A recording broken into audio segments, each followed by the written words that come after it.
Se faire livrer une sole ou un merlu par la poste, c'est désormais possible. Cela paraît pour l'instant farfelu, mais la livraison du frais est un créneau et un enjeu considérable.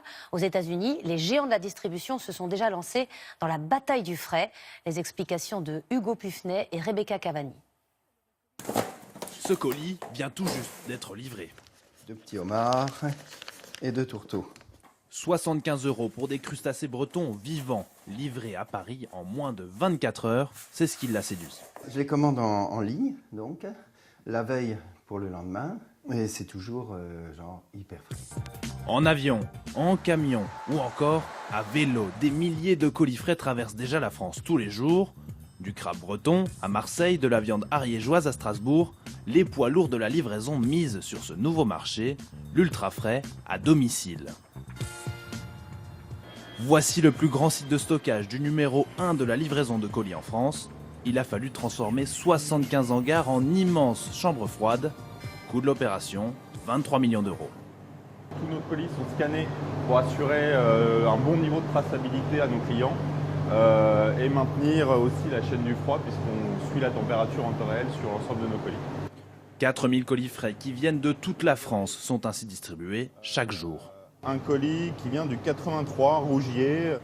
Mais pour être rentable, il faudrait livrer 30 000 colis par jour et atteindre ce seuil rapidement car le secteur aiguise les appétits.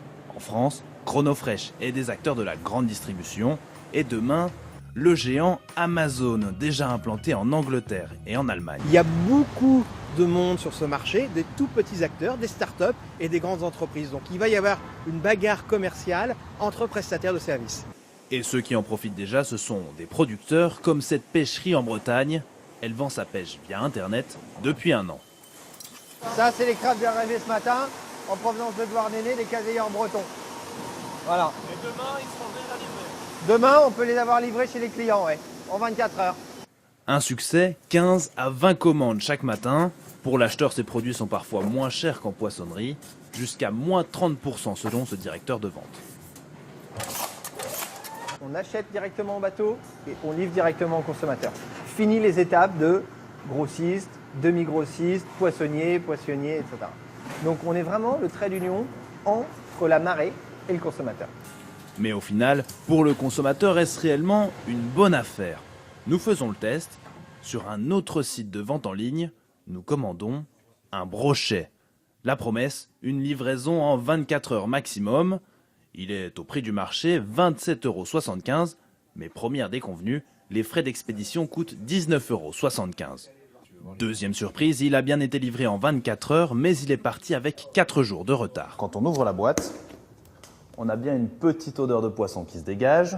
On trouve d'abord un sac de gel, encore congelé, et enfin, notre brochet, encore frais, comme s'il sortait du réfrigérateur.